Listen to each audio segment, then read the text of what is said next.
Hello friends, ನಮಸ್ಕಾರ. ಇವತ್ತು ನಾವು ತೋಟಕ್ಕೆ ಬಂದಿದ್ದೀವಿ. ಇದಕ್ಕೆ ಆ್ಯಕ್ಚುಲಾಗಿ ತೋಟ ಅನ್ನೋದಿಲ್ಲ, ಇವು ಎರಿ ಹೊಲ ಅಂತಾರೆ ಇದಕ್ಕೆ. ಯಾಕೆಂದರೆ ಇವು ದೋಣಿ ಅಂತ ಇದೆ. ನಮ್ಮದು ಬಿಜಾಪುರ ಸೈಡೆಲ್ಲ ದೋಣಿ ಅಂದರೆ ನದಿಗಿಂತ ಸ್ವಲ್ಪ ಚಿಕ್ಕದಿರುತ್ತೆ ಇದು.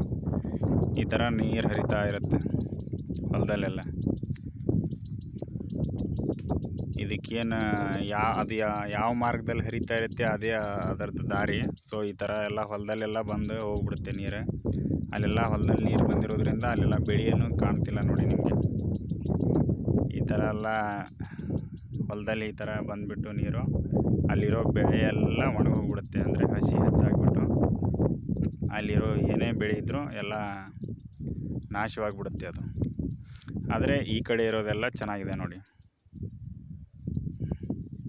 ಇದು ಹಾಕಿರೋದು ತೊಗರೆ ನಮ್ಮದು. ಇದು ಬಿಜಾಪುರ ತೊಗರೆ ಈ ಥರ ಬಂದಿದೆ. ಇದರಲ್ಲಿ ನೋಡಿ, ಇದು ಹುಲ್ಲು ಈ ಥರ ಬೆಳೆದುಬಿಟ್ಟಿದೆ. ಇದೇ ತೊಗರಿಯಲ್ಲಿನೇ ಇದು ಸೌತೆಕಾಯಿ ಬಳ್ಳಿ. ಇದರಲ್ಲೇ ಸೌತೆಕಾಯಿ ಆಗಿಬಿಟ್ಟಿದೆ ಸಿಕ್ಕಾಪಟ್ಟೆ. ನೋಡಿ ಹುಲ್ಲು ಯಾವ ಥರ ಬೆಳೆದಿದೆ.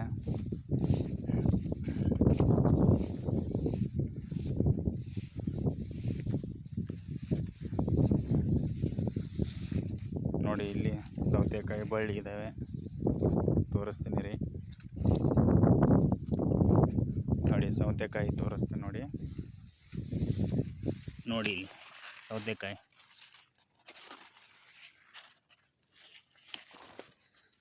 ಸೌತೆಕಾಯಿ ನೋಡಿ ಇಲ್ಲಿ ಎಷ್ಟು ದಪ್ಪದಾಗಿದೆ.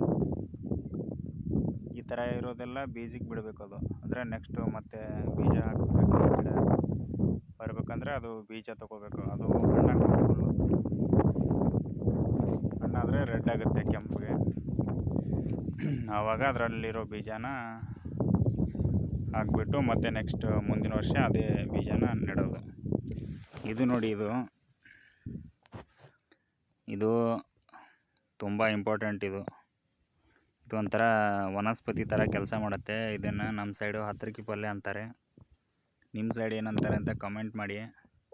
ಇದನ್ನು ತಿನ್ನೋದ್ರಿಂದ ನಮ್ಮ ದೇಹದಲ್ಲಿ ಏನಾದರೂ ಐರನ್ ಕಂಟೆಂಟು ಅಥವಾ ಬ್ಲಡ್ಡು ಕಮ್ಮಿ ಆಗಿದ್ದರೆ ಈ ಪಲ್ಯನ ತಿಂದರೆ ಹಸಿದೇ ತಿನ್ನಬೇಕು. ಇಲ್ಲಾಂದರೆ ಪಲ್ಯ ಅಂದರೆ ಬೇಯಿಸಿ ಕೂಡ ತಿನ್ಬೋದು.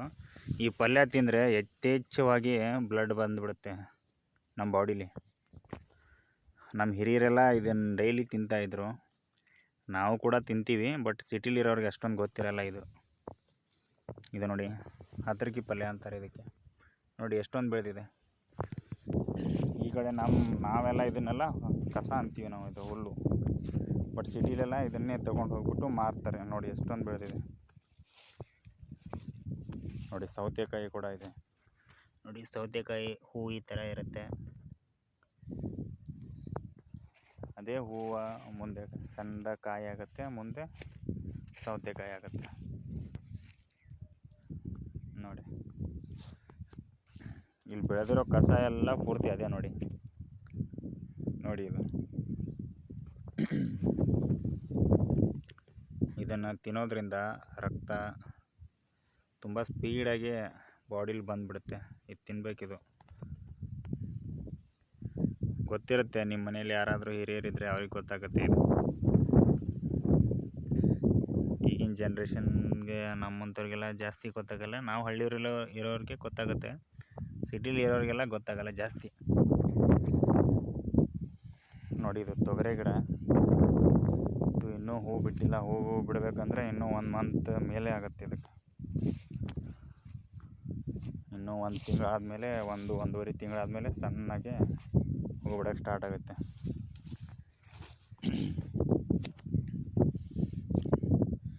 ನೋಡಿ ಇಷ್ಟೊತ್ತು ಸೌತೆಕಾಯಿನ ಕಲೆಕ್ಷನ್ ಮಾಡಿದ್ದೀವಿ. ಇಷ್ಟೊಂದು ತುಂಬಿಕೊಂಡಿದೆ. ಒಂದು 10-15 kg ಇದೆ ಇದು.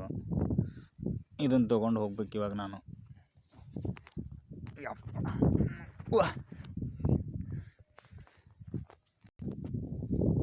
ನೋಡಿ ಇಲ್ಲಾಗಿದೆ ನೋಡಿ ಸೌತೆಕಾಯಿ. ಇಲ್ಲಿ ಇಲ್ಲಿ ಕೂಡ ಹುಲ್ಲು ಬೆಳೆದುಬಿಟ್ಟಿದೆ. ಗಣೇಶನ ಕೈಯಲ್ಲಿ ಇರುತ್ತೆ ಗೊತ್ತಾ, ಗಣೇಶನ ಪಕ್ಕದಲ್ಲಿ ಅದೇ ಹುಲ್ಲು ನೋಡಿ ಇದು. ಇದೇ ಹುಲ್ಲನ್ನೇ ಗಣೇಶನ ಪಕ್ಕದಲ್ಲಿ ಇಡ್ತಾರಲ್ಲ, ಅದೇ ಹುಲ್ಲು ಇದು.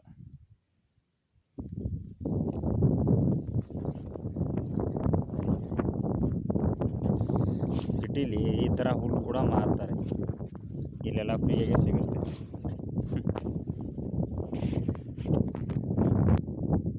ನೋಡಿ ಇಲ್ಲೊಂದು ಸೌತೆಕಾಯಿ ಆಗಿದೆ, ಇದೇ ಬಳ್ಳಿಲಿ ಇಲ್ಲಿ 2 ಇದ್ದಾವೆ. ಯಾರೂ ತಗೊಂಡಿಲ್ಲ ಇದನ್ನು, ನಾವು ಬರೋಕ್ಕಾಗಿಲ್ಲ ಇಲ್ಲಿ ಜಾಸ್ತಿ. ಅಂದರೆ ನಮ್ಮ ಮನೆಯಿಂದ ಇದು ಒಂದು 10 ಕಿಲೋಮೀಟ್ರ್ ಆಗುತ್ತೆ, 10 ಕಿಲೋಮೀಟ್ರು. ಸೊ ಅದಕ್ಕೆ ಜಾಸ್ತಿ ಬಂದಿಲ್ಲ ನಾವು, ಅದಕ್ಕೆ ಎಲ್ಲ ಹಂಗಂಗೆ ಬಿದ್ದುಕೊಂಡು ಬಿಟ್ಟಿದೆ. ನೋಡಿ ಇಲ್ಲಿ, ನೋಡಿ ಇಲ್ಲಿ ಒಂದೇ ಕಡೆ ಇದೆ ನೋಡಿ, ಎಷ್ಟು ನೋಡಿ ಇಲ್ಲಿ ಕಾಣುತ್ತೆ ನೋಡಿ, ನೋಡಿ ಒಂದೇ ಇದರಲ್ಲಿ ಇಲ್ಲ ನೋಡಿ 4 ಇದ್ದಾವೆ, 3 4 ಇಲ್ಲಿ ನೋಡಿ. ಅವಾಗಲೇ ಒಂದು ದಪ್ಪದು ಬಿಟ್ಟಿದ್ದೀವಲ್ಲ, ಸೊ ಈ ಥರ ಆಗುತ್ತೆ ನೋಡಿ, ಅದು ಈ ಥರ ಆಗುತ್ತೆ ನೋಡಿ. ಅದು ದಪ್ಪದಾದ್ಮೇಲೆ ನಾವು ಹಾಗೆ ಅದನ್ನು ಕಿತ್ತದೇ ಬಿಟ್ಟರೆ ಈ ಥರ ದಪ್ಪ ಆಗಿಬಿಟ್ಟು ಫುಲ್ ಯೆಲ್ಲೋ ಕಲರ್ ಬಂದುಬಿಟ್ಟು ಹಣ್ಣಾಗ್ಬಿಡುತ್ತೆ. ಅದು ಹಣ್ಣಾದರೆ ಇದನ್ನು ತೊಗೊಂಡು ಹೋಗ್ಬಿಟ್ಟು ಮನೆಯಲ್ಲಿ ಅವೆಲ್ಲ ಮನೆಯಲ್ಲಿ ಇದು ಇರುತ್ತಲ್ಲ, ಒಲೆಯಲ್ಲಿ ಬೂದಿ ಅಂತಾರಲ್ಲ, ಅದರಲ್ಲಿ ಅದ್ರ ಬೀಜನ ಮಿಕ್ಸ್ ಮಾಡಿಬಿಟ್ಟು ಅದನ್ನು ಬೀಜನ ಒಣಗಿಸ್ಬೇಕು. ಅದನ್ನು ಒಣಗಿಸ್ಬಿಟ್ಟು ನೆಕ್ಸ್ಟ್ ಮುಂದಿನ ವರ್ಷ ಈ ಥರ ಬಿತ್ತಾ ಇರ್ತೀವಲ್ಲ, ಹೊಲದಲ್ಲಿ ಬೆಳೆ ಹಾಕುವಾಗ ಆ ಬೀಜನ ಚೆಲ್ಲಿದ್ರತು ಈ ಥರ ಸೌತೆಕಾಯಿ ಸಿಗುತ್ತೆ.